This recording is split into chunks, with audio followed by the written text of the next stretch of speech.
Hey guys, it's Jessie with Omaha Mom Talks, and I have some exciting news. I am partnering with Edwards Auto Group, a local car dealership with locations in Nebraska and Iowa, for a fun partnership called Mom vs. Machine. Every couple of weeks, I'm going to be test driving a new family vehicle and giving it the full mom review. We're taking it out of the showroom and into the hands of me and my family of 4. We're going to be seeing if it can handle car seats, snacks, strollers, backpacks, how easy it is to clean, how much room do we have, and I'll be giving you my honest thoughts. If you have a car that you have been eyeing, let me know. If you have any must-have amenities when looking for a car, share them with me, and I'll be sure to give those a closer look. Follow along and see which car can actually keep up with our family chaos.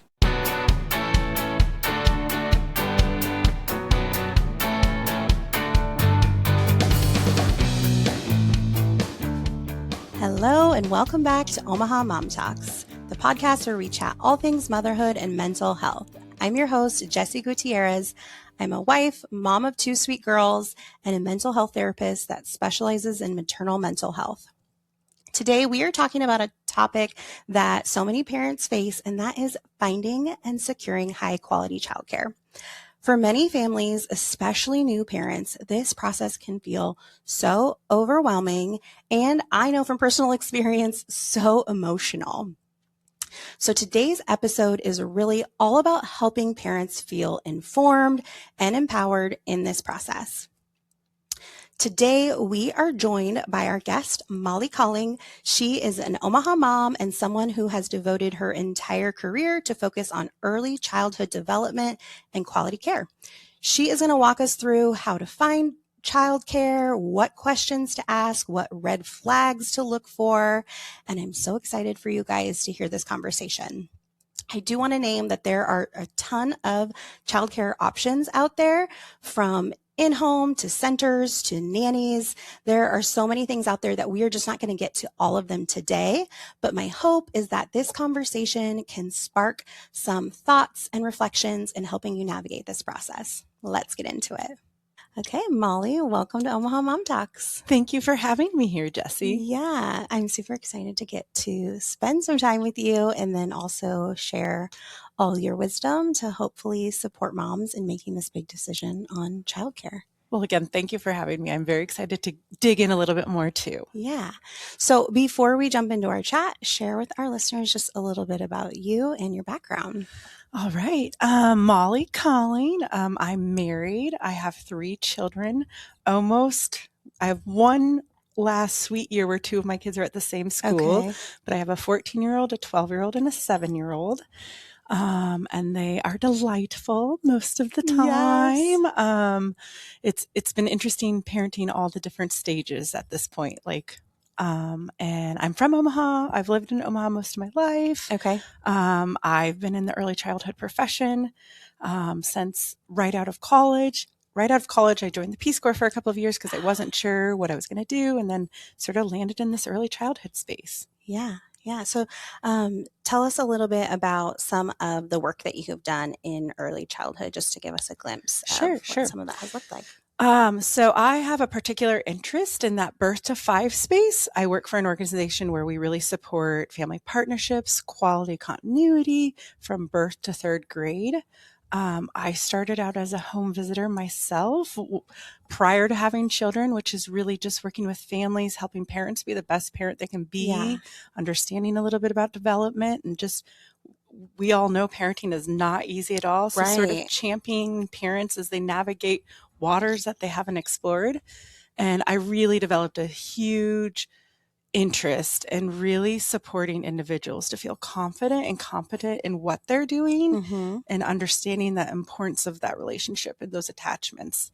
And from there, I became a supervisor of a home visiting organization, and then landed at my current role, or my current organization, almost 11 years ago, which has been exciting. I know, 11, which has been exciting because it takes that birth to 5 space and really expands it up. And so I've learned a lot about the elementary years and the instruction behind all of that. And so I'm currently serving as a role around coordination between different school systems and planning a lot of professional learning opportunities for those that directly work with children and families. Okay. So I would like to share with listeners just how we met, which crazy that would have been 11 years ago, because that was pre-kids. Yeah, before I was a mom. Yeah. Before you're married. Yeah, that's right. Yeah. Oh my God. Yep. So do you want to share just a little bit about? Sure. So Jessie and I met, gosh, I don't even know, 2015, maybe 16. Yeah. Yeah. And she was an amazing individual in her role then, finding ways to do some of that therapy and practice, obviously outside of in the capacity that you could. Yeah, so my role wasn't as a therapist. It was technically family facilitator. Yes. And you were working for an organization that was pairing with public schools, and I was an employee of the public school.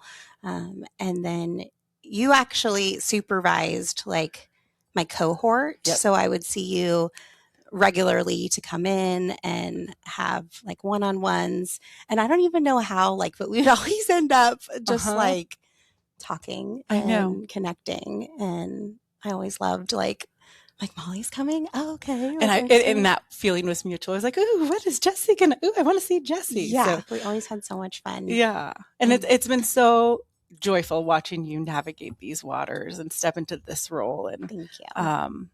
I was so honored when she asked, and I'm like, oh my gosh, look what Jessie's doing. Oh Watch her. Thank you. Accelerating and shining in your role. Thank you. Because I left that job when I had a 6-month-old baby. And so I started with, I wasn't even married yet. As you mentioned, I forgot about all of that. And then once I had that baby, right, I leaped into private practice and working with myself. But that was such an emotional time. And really does play into what we're talking about today, because I remember it so well. Of like when I was returning to work, I had the traditional 3-month allowed maternity leave, and I had really bad postpartum anxiety, and then finding childcare felt like the most unnatural thing that I ever had to do. I was like, what do you mean I have to leave this sweet, perfect baby who only naps on me? Right. And find her childcare. And so I'm excited to have this chat with you today. We know from the parent perspective how finding childcare can just feel like information overload. And then, of course, so emotional. At least it was for me, leaving your child in someone else's care, especially if it's the first time. If you are a new mom, right, navigating that first time childcare. Hopefully this episode can benefit parents at all stages. And there's definitely going to be parts of our conversation that we just don't get to today. But I'm hoping that this can provide some people with some information, a place to start, and work as a guide for them, for those that either like have to go back to work like I did, or are choosing to because they want to, and what options are available for them. So Molly, from your perspective in working in early childhood, how do you define what is quality childcare? That's a tough one. And I think that's a tough one even on the national scale, just because there's so many different components. From a parent perspective and from my background, quality childcare is really a balance between care and education, and those attachments that these babies form with their teachers and providers. Yeah. I think you can walk into a beautiful setting with all the newest and greatest toys and bright rooms, but that doesn't necessarily define quality. I think you want to look for just this interaction piece between the teachers and the children in the classroom. How caregivers respond, how they're attuned to needs. And just the vibe. And I know that seems silly, but I think about a story with my oldest. We chose a childcare center that was convenient, honestly, for me and my work. It was sort of on site, so it was beautiful. I could go down and nurse. But there was always something in my gut of like, these babies are always crying. These babies are always crying, and kind of ignored it or didn't know enough that wasn't maybe okay or normal. And so did make the decision to switch care. And I am telling you, when I switched care, my son was about 1. Okay. And you could physically see the like difference in his demeanor when he was in a different environment. I just think his needs were being met more consistently. I think there was a lot of back and forth conversation, and this deep care, and maybe there was more training on behalf of the staff members that were running it. But I didn't think that I recognized maybe what was lacking until I got out of that space and had an opportunity to see a different perspective and a different side. Yeah, a contrast. And that this 1-year-old baby literally seemed just a little more joyful, or like maybe the pickup and drop off wasn't as rough as maybe it was previously, but I wasn't aware of what was missing until I had some other perspective and contrast, as you said. Yeah. When we think of like babies, especially, what are some things that we know that if babies are in this type of environment, they thrive? What comes to mind for you? That interaction piece and that responding. We know babies aren't going to verbally, like maybe like, oh gosh, what am I trying to say? Like talk, but they have ways of communicating back and forth. Yeah. You know, in the early childhood space, we call that serve and return. And that is so important. This idea around conversational turns really is important for a child, for their social emotional development, and then also for these neurons and their brain to continue developing. And without those opportunities, that doesn't happen. Then this brain sort of atrophies if the child isn't being stimulating and if their needs aren't being met. You know, we give the example of eventually, let's say a baby is crying in a crib, and eventually if that need is not met, they learn not to cry anymore. Like there's so many things developing at this stage. So it is really, really critical that your provider and you are on the same page, that you feel comfortable, that you can have this open conversation, and just that secure, that you love my baby as much as I love my baby. Yes. Which no one can meet all No those one. needs. No one's going to do it the way can meet those mom needs. does or the way that dad does. Yeah. But so I'm hearing you're saying that there is caregivers that are responsive to baby's needs consistently, right? And that doesn't mean like in my preferred world, I'm sure as a first time mom, I was like, I don't ever want my baby to cry longer than like 30 seconds. That's not realistic, even at home when she was with me. But a caregiver that's responsive to their needs consistently, again and again and again, that they are being talked to and they're having that interaction, that serve and return, and that they can develop a relationship with the caregiver. So I also think of like turnover rate, right? So that's something that I know we'll kind of get into as well. But if you're doing like a daycare center, that child is seeing similar faces consistently so that they can really build that relationship. And then just having opportunities to play and learn, right? It's not just about keeping baby quiet or like their basic needs are met, but we're also like enhancing and growing their little brains. Right. And I think that question, Jessie, about what does quality care mean, I do think it varies depending on the age of that child. Yeah. I think there would be different things that you would look for when you're considering care for an infant versus care for a preschooler. I think some of the national organizations' curriculum or those kind of things would be really important. And they absolutely are. But when I'm wanting someone to just love on my 3 or 4 month old baby that, like you said, I've literally carried for the last 9 months, for me personally, that's as important, if not more, than what's the curriculum they're using on the side. Like obviously I want opportunities to extend their learning and their brain growth, but like that comes through those relationships at that age. Something that just came to my mind of like, I remember on my hunt for childcare, talking to childcare providers, and some of them had like not so great social skills with me. And so I do think that is something to look into. However, keep an open mind, because one of my kids had a childcare provider who like was really awkward with me and like I thought had some social delays herself, but was amazing with children. And had I had just written that off of like, oh my gosh, she can't even have a conversation with me. How am I going to trust her with my kid?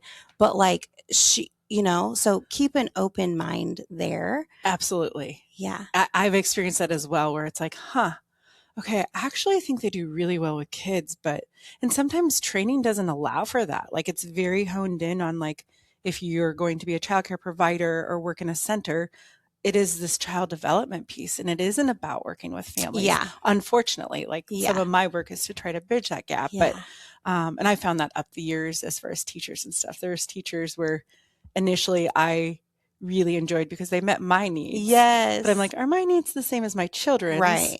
And I think it does take some reflection to recognize that, like, okay, maybe this person is a little bit awkward, but wow, like when I see my child interact with this teacher, I can Yes. see that connection. Yes, exactly. So, yes.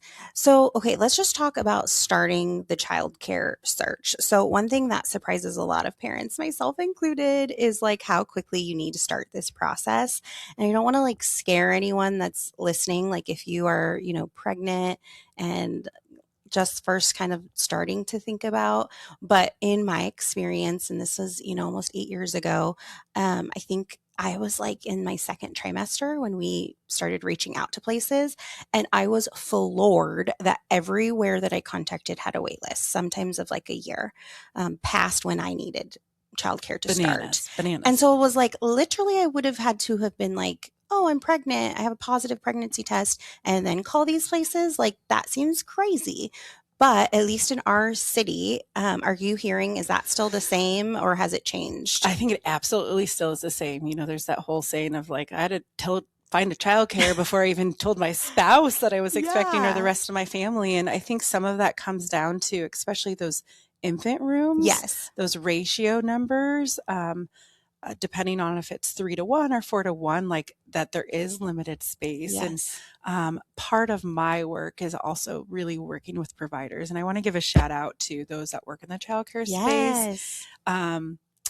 There's a lot of narrative. They are doing hard work and not, their compensation doesn't always reflect that. Right. And so the hope is that people are in this field because their heart is in it and that's what they really want. But, many of those providers and childcare teachers are also struggling on their own. Mm-hmm.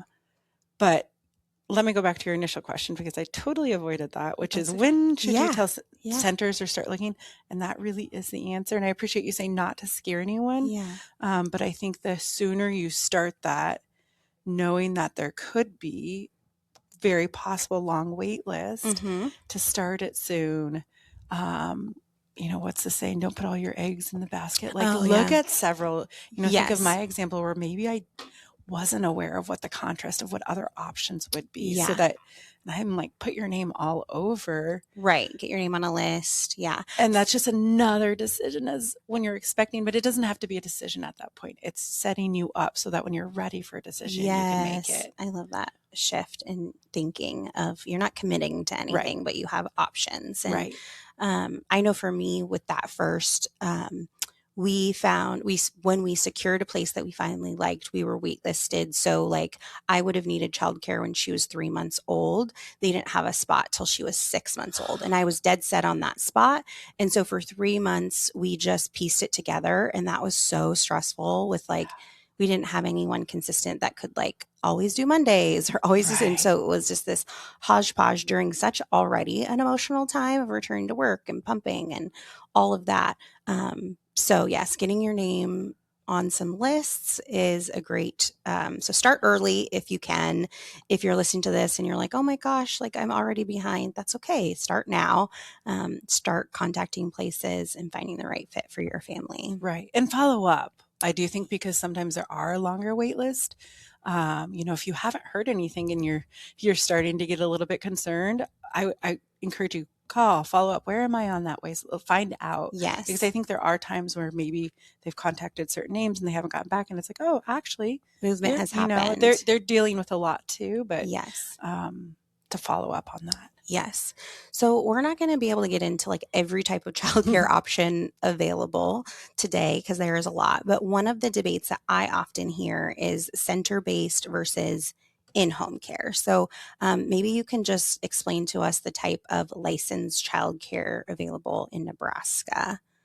Yes, I will do my best Yeah. to answer some of Yes. this. I think this becomes such a personal decision. Yes. So I'm not going to weigh in on which one is better than the other. Yeah. Same thing with schools. There's good teachers, and less good teachers Yeah. in schools. Yeah. So like it really becomes a personal and what is best for you and your family between those providers. But when I think about a center, I think of a larger care facility that's operated by a director, that you have different teachers, you have different age classrooms. Mhm. Typically centers serve children from 6 weeks to whether they accept school age children or entering school, versus an in-home provider is someone that's operating care out of their home. There's different licenses for in-home providers. Okay. As far as how many children you are allowed to serve, there are Okay. very strict rules, even not just this overall number of how many children, but how many children in each age group.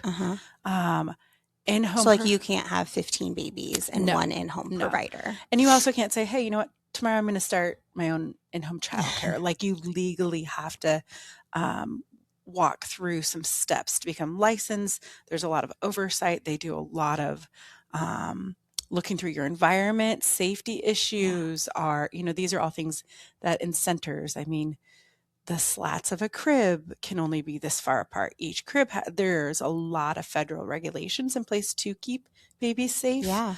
And a lot of those same things, there are as many regulations for in-home providers as well. They just look different.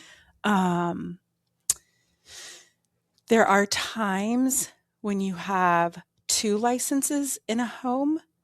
So you could, and that's a staff dependent thing. So you could serve more children, so if you are an in-home provider and I decide to run 7, but there's siblings coming and I want to expand my own business, then you could apply for a family care 2 that would involve more staff and a larger number. Okay.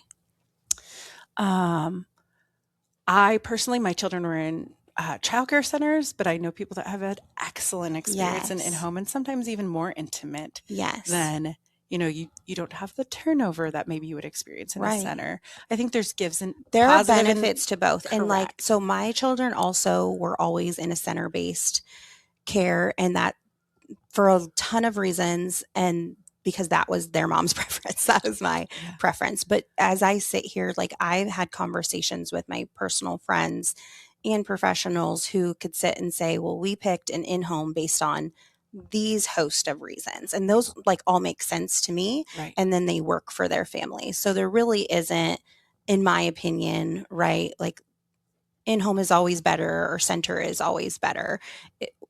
There's benefits to both and there's probably cons to both. Well, yeah, there definitely is. Right. So really it just comes down to like what fits your child and family best. And I knew that I just felt like if I already have to be away from my baby for me personally, and I don't want to be, I feel a reduction in my anxiety when I think of her being at a center for me as the mom. So that's what we went with. Yes. Other And I would agree to all of that. Yes. Yeah. So let's talk a little bit about like how to even like evaluate a center when we all want what's best for our sweet precious babies. And so let's get into the practical part about like how do I know if this is a good high quality program. So when parents, I guess I'll just say I personally recommend that you reach out and if able tour 3 places. I think it's good to have options and it's good to see that contrast. Because to be honest, when I went to the very first center and we ended up going with them, we left and my husband was like, oh my God, like you didn't talk at all. Like you looked mad. And I was like, I felt sick to my stomach. I felt like this was like an orphanage. I don't even want to do this. And he's like, okay, you hate this place. Let's get it off our list. I was like, I don't know, let's tour some more places. And we toured more places and I hated them more. Not because they did anything bad, but because just my gut, my vibe, like Yeah, you were yeah. saying. And so we did go with the original option. And so just having that contrast is good if you were able to at least visit 3 to get an idea of what is out there. I think that is a good place to start. What are some signs that you believe that parents should look for when visiting, whether it be a center or an in-home? Signs to look for, and I would say, I would definitely echo what you said, Jessie, as far as looking for 3 and figuring out which one maybe fits, maybe getting on a list for all of those. Yeah. But knowing that that visit doesn't have to end there. Yes. If you need to go back again, do it again. Once your child's in care, don't stop visiting and Yes. pop in when they're not expecting it. 100%. Mornings are pretty think of us. If you're dealing with your children, maybe your patience, you have a little bit more in the morning and that starts to decrease as the day goes on. Right before lunch is a really good time to get a real good insight on Yes. how does this really work when parents So aren't around? as you're mentioning this, I just want to ask, because so I personally have a problem with any childcare that says like we don't allow visitors or like unplanned visitors. And every business is allowed to make their own rules and their own policies. But I was a mom who did go in. I worked pretty close to where we chose. And I would go during random times. Sometimes I would nurse her. Sometimes she wasn't nursing anymore and I'd rock her. But like, because I am who I am and I'm a social worker, I was evaluating every one of those staff members, how they interacted with the children, how they responded. I was doing my detective work to make 100%, sure that 100%. Not just my baby is in good hands, but I wanted all those babies to be in good hands. Right. And if there was anything that I saw, you better believe I was responding to this poor director who I still love with an email of like, hey, I noticed something. It was never anything like safety, violation concern or whatever, but it was just kind of like, help me make sense of this. I wouldn't want that for my kids. So I feel like I need to say something. Yeah, exactly. Yeah. And so, what are your thoughts about if a business is saying like, we don't allow personally, that would be a red flag to me. And in fact, we were checking out at this time, it was a preschool age. We were going to make a switch to a preschool program. And when I entered, I gave a little bit of a heads up, not much. So maybe I could have done that differently. But when I was told I had 10 minutes to stay in that classroom, I needed 1 because I was like, okay, and we're done because this should be an open space. And it's kind of fun to get to know the other children in the classroom. Fun. And I would say also lean on those other children's parents for some sort of community. If you can get to know them, then it's more eyes out for each, not eyes because something we're trying to catch somebody. No, just almost just to help us know what is the glimpse into this classroom. Yeah. Oh my gosh. And as they get to like toddler age and you do make those relationships with the parents, I would get these little texts or maybe we'd be on socials and I'd be like, oh my gosh, I saw Issa this morning and she ran up and said, hi, Liam's mom, and gave me a hug. And that is like, I'd already dropped off. So it's like, oh, what a good message. They're doing good. She's having fun. Like, that is the best. Cause then you have this little community that all cares for your kids. Right. So I'm with you there and now I do want to add, if you are, a provider and you're hearing this and you're like, you get to make your own decisions. And I want to make sure that as long as it's not disruptive, right? Like if a parent is coming and it's disruptive to the day or there's behaviors, like that's worth a chat. But just to have, in my opinion, a blanket, like we don't allow unplanned pop-ins from parents, that's a red flag from me. Right.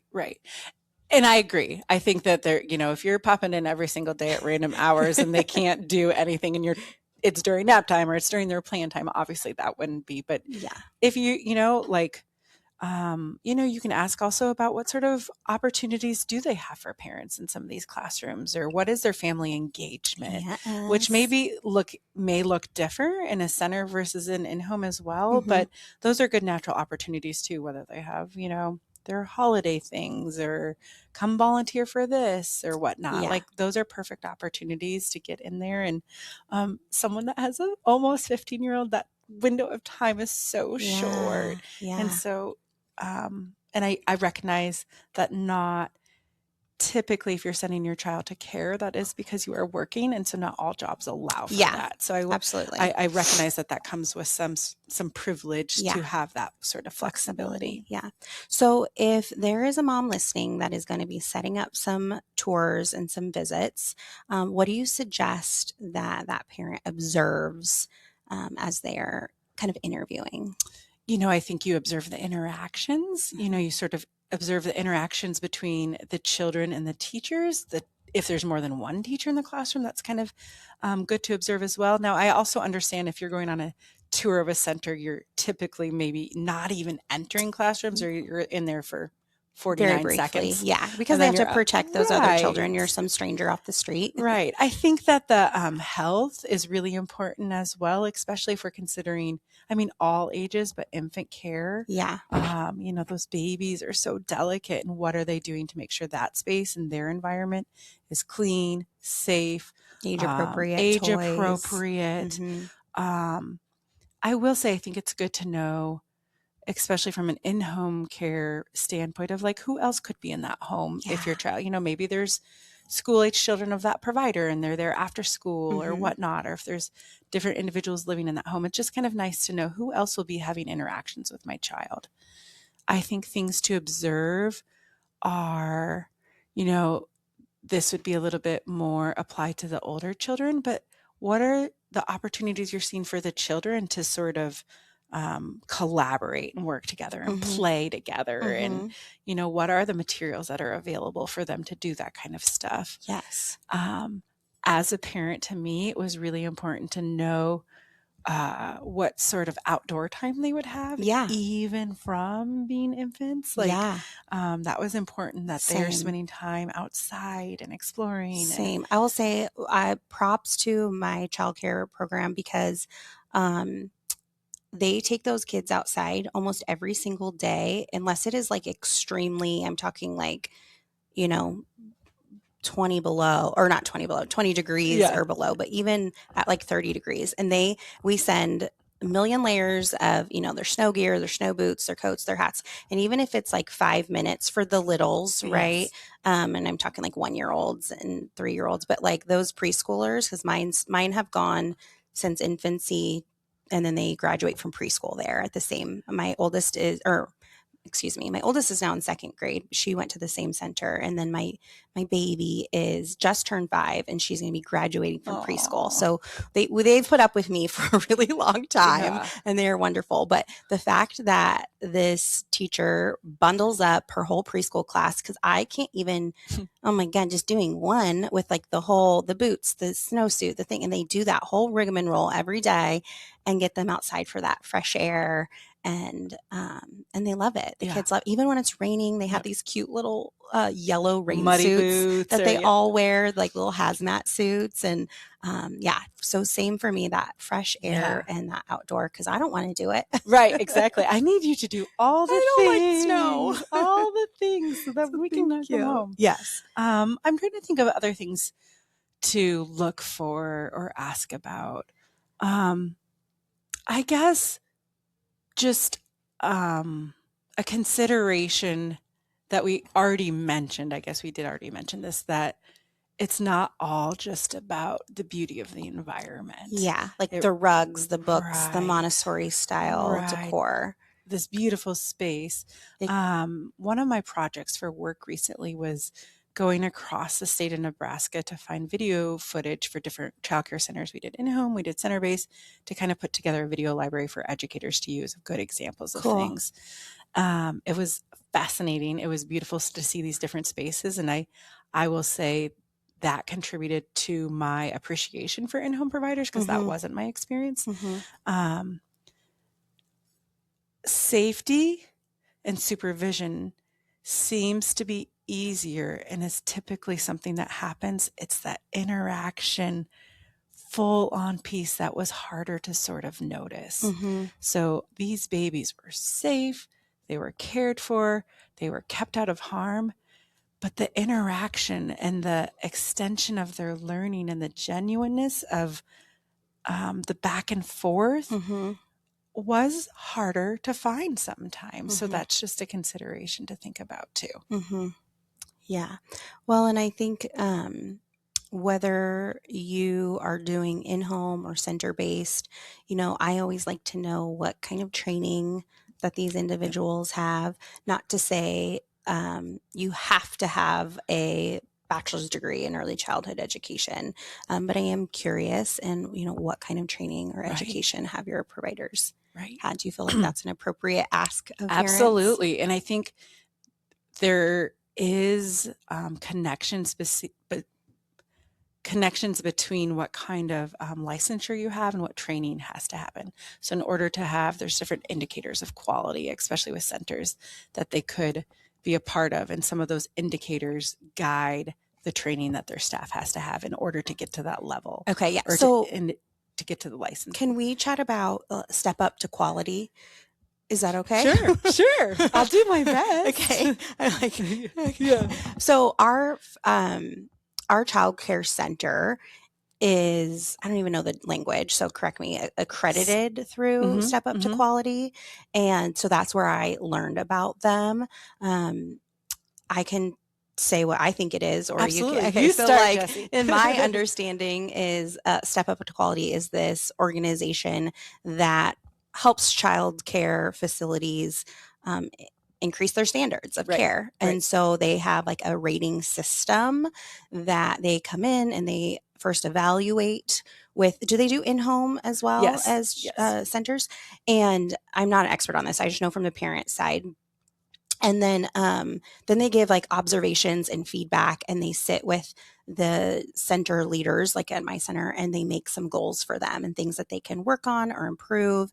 And this is a voluntary program. So it's not like every place in Nebraska has to be observed or evaluated by so to me, if a program is saying, I want to work with Step Up to Quality, that is like a good indicator of like, oh, okay, they want to improve their standards of care. Yeah. How would you describe it? I think that's great.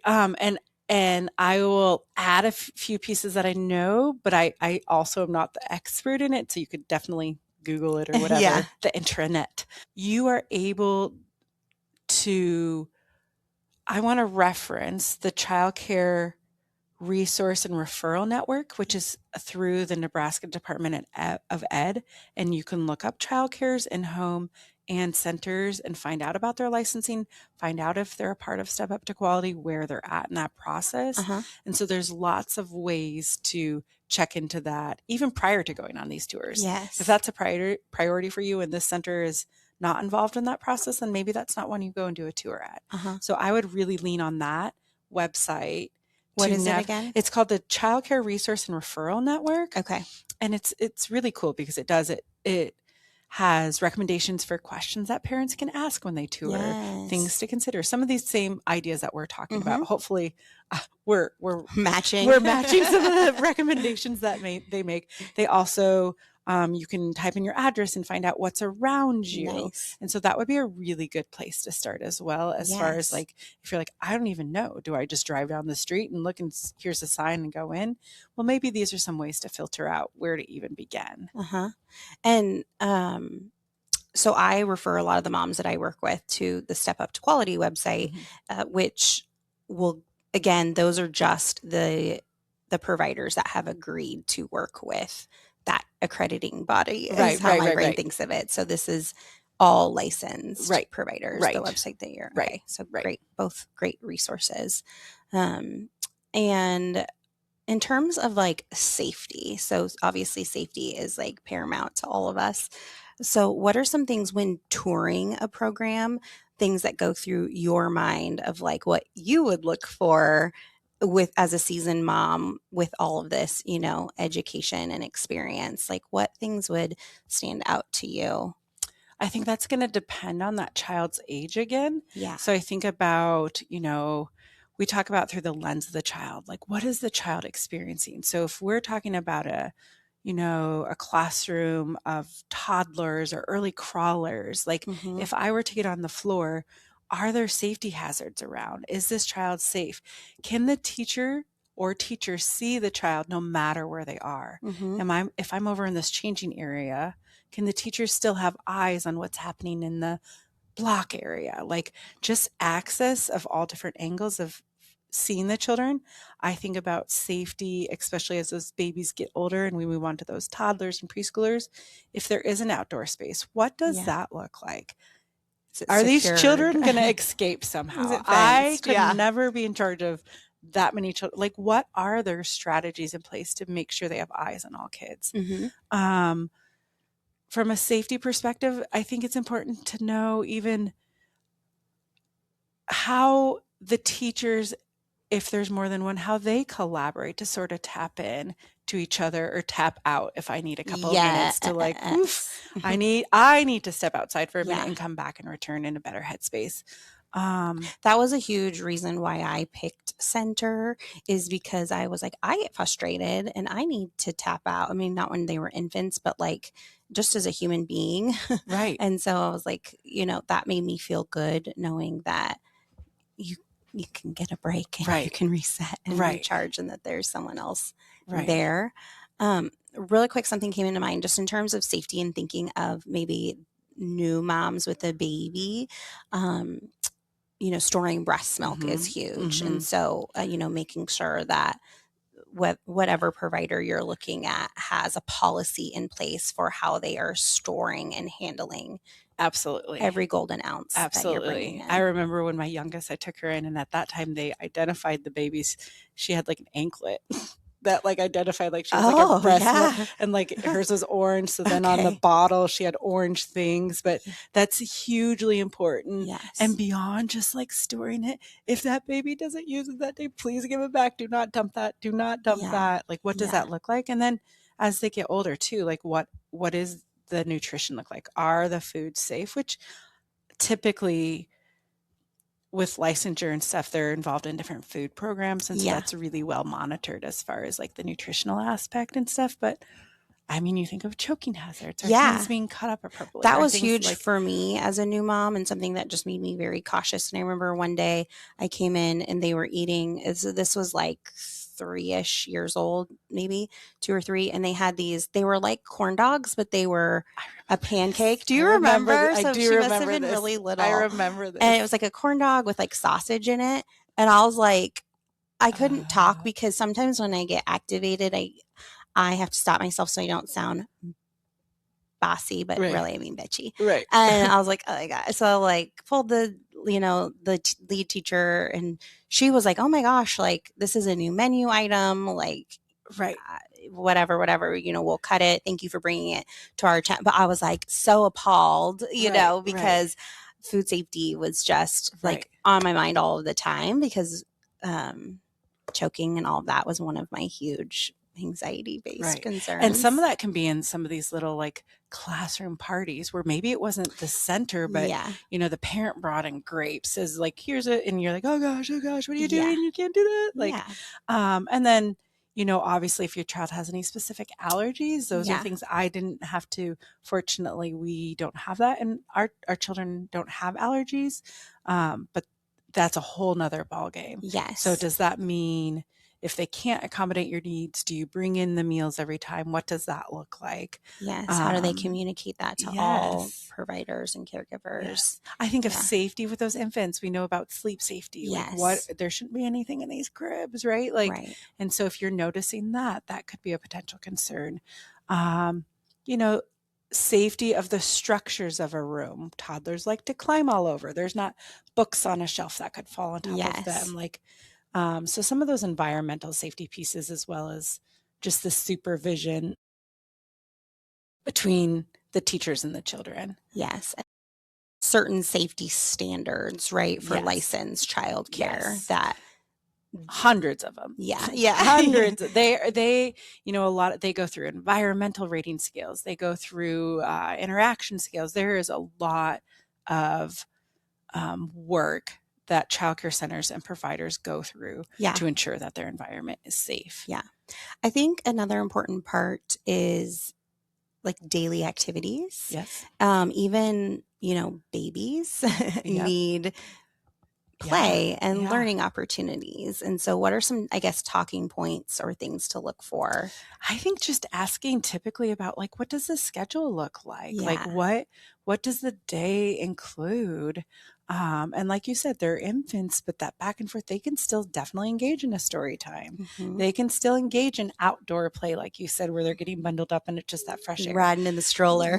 Riding in this. How long is nap time? Like, Yeah. is that on demand? Is that a structure? We know that's for our littles, it really shouldn't be structured. It really should be sort of on demand. And as they get older, I think they kind of try to transition them down to 2 structured naps and then 1 and whatnot. But really digging into what does the day look like? And on top of that, what does the communication look like? Do they have a platform? Do they have an app Yes. that they're sending pictures, letting you know what the activities are? Yes. How are you communicating with me? Yeah. And once your child's old enough, those are great conversations to engage with the children with. I remember it was Read Across America week where literacy is really elevated. And it was like day 3. And I had asked my daughter, like, are you reading books? She's like, no, I haven't read books this week. I'm like, of all weeks, it's Read Across America. Maybe I could come in. Maybe instead of being critical, is that a door to open up to say, hey, I would love to come read a story to this classroom. So there's just so many things to consider. And I think we started by saying no one is going to meet all of your needs. Right. No place, no one. You are. Like another story we use with some professional learning opportunities is, let's say you're in a room with all new people and you turn to them and I tell you, okay, I need you to give this person your most valuable possession on you right now. And you can get it back at the end of the day. Don't worry, you'll get it back at 4:30. So oftentimes people will take off a piece of jewelry or a ring or whatnot. But this is just a tangible thing. This is essentially what we're doing with our babies. Yes. So just honoring that it is really, really hard, even when you have a high quality center, even when you have good communication. And then on the flip side, maybe it isn't hard for you and that's okay too. Maybe this isn't your first rodeo. You've gone through this and you feel really confident. But it can definitely elicit a lot of emotions. Absolutely. And once you are in, you're in your center, you're in home, really paying attention to that communication with whoever, if it's a designated person, like a lead teacher, or, if you're in home, the main provider or caregiver, but making sure that you have that open communication with them. I, as a new mom, was so anxious about so many things. And, the director, she always responded to every email beautifully, as if I written it myself. And I have the highest of standards, right? And I'm critical. And it always just provided me with so much relief, right? And so had that been different, that would have really impacted my trust with everyone there. And so being able to have that communication and to chat through any worries and know that they hear you and they're not defensive and that there's some sort of resolution or plan that you feel comfortable with means and we're so both much. Coming at this for the benefit of the child. We have the same goal in mind. And I think our babies pick up on that too. If we feel comfortable, if we have positive relationships with their caregivers, they will also feel that. And that will be sort of that parallel process. And that gets more important as the children get older too. They know if their parent isn't feeling it out and how that influences them. But, and don't be afraid. I think it can be really challenging, like you said, to bring up concerns. You don't want your child targeted. I don't want you to think I'm too picky. I never wanted to be that mom. Mom. Yeah. That it was she's difficult. Nothing will make her happy. And because I didn't want that to, then they're annoyed with my kid for just me being their mom. Right. And just that clear is kind. And, I kind of sometimes fall into this trap where I fester and think about it for a while. And then when I bring it up, it's this would have been a lot better if I would have brought it up 5 days ago. So trying to do your best to not let that time go on, because then I think it does maybe bring up different feelings versus working towards sort of a solution of what you need for your baby. But do not, and we talked about this earlier too, there may be things that you want to at least bring up, that don't involve your child, you know, and that's okay. Like, I think that's that community piece of we are watching out for everyone in that place. Yes. And what's good Yes. for your child is going to be good for another child too. Absolutely. So Yes. That was always been so important to me. Well, and I love, and I just want to mention again how you talked early on about how your son was in a program and then you changed, because I see that a lot with a lot of the moms that I support where, you know, they'll come to therapy and they'll be talking about not feeling like it's a good fit or a good vibe. Trust yourself, yes. right? Yes. Ask the questions, be observant, but like ultimately trust yourself. Yes. And you don't have to stick with the first place No. that you chose. Right. A lot of moms worry like about the change being disruptive for their child, and will they adjust? They will. Right.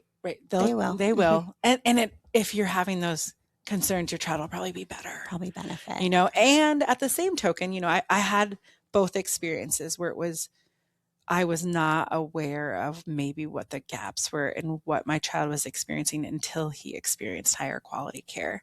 So I had that experience, but I also had an experience, like I said, where I was going to go to a school setting for pre-K versus our childcare. It would have been easy to have one drop off. Mm-hmm. And, you know, my presence wasn't welcome in that room. And I was like, the grass is not always greener. Yeah. We have a good thing going. We're going to stay here for right now, Mm-hmm. even if that means 2 drop-offs. That's what's best. And again, I recognize that comes from a place of like having a big support system and the flexibility to do that. But, and then those relationships, you know, we've talked about how challenging it can be and how hard it is to drop off your babies. But those relationships can really last for a long time beyond the care that you are using them for. You know, I think about my youngest is in 1st grade, and, you know, when she would come home and say, "Hey, Miss Alicia," and I'm like, "I'm Mom." But that's a good sign. That told me like, oh my gosh, you were that comfortable with her. You love her. And she still talks about her teachers. Like, and then as you navigate school years, it's a whole different, you used to know, you know, I was fortunate. My childcare center used a communication platform that I knew every time they went to the bathroom, every time they ate, every time they did a different activities, and it was coupled with pictures. And then sometimes that changes as you enter into those school years. So it's a whole nother, you know, so as challenging as it can be, and as much as experiences vary, there's a lot of good that can come out of it too. Mm-hmm.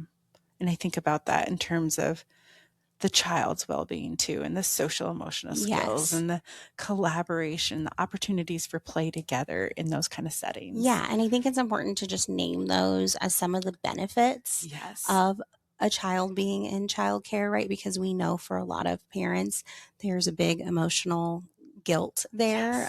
I see so many moms who don't want to return to work, but have to. Right. And I feel for them. I lived that my first baby, and so there's just already that disdain there. But knowing that there are some of those benefits for those kids, such as the social interaction, the learning to trust others and the world, and certainly as they get, you know, toddler to preschool, like I'm not an educator for a reason, right? Like I stay in my lane. Social emotional is my stuff, but like, holy moly, you know, these teachers and educators truly know what they're doing more than I do. They deserve a lot of kudos as well. Yes. It's also fun when, depending on where, if you choose childcare, that's sort of in your community, which sometimes that's based off of like your home location or maybe where you work, or maybe it's just simply about where you could find a slot. But sometimes when those paths cross through, whether it's extracurricular sports or, you know, my daughter will be moving on to middle school next year, when we ran into someone at our middle school open house that she was in childcare with. And I was like, you guys were together from when you were 2 to 5. Look at this now. So, same. So my daughter's in 2nd grade, and she has classmates that, because she started her center at 6 months old. And so she's like, I've known him, Mom, since I was 6 months old. And they're in 2nd grade. And I'm like, you're right. You have. And that I'm like, I hope they all graduate together, because I have these. I'm like, this is going to make a great slideshow. If there's still slideshows back then. Or if my future me is more organized. Right. But and then those have become some of my mom friends too. You know, one of my daughters, friend from childcare, we continue to meet, and now we meet without the children. Yes. So like it really can be a community thing for the children, for the families, for everyone involved. So. Yes, absolutely. Well, for the mom listening today who is feeling overwhelmed, trying to figure out childcare, what is some message or guidance that you would like to leave?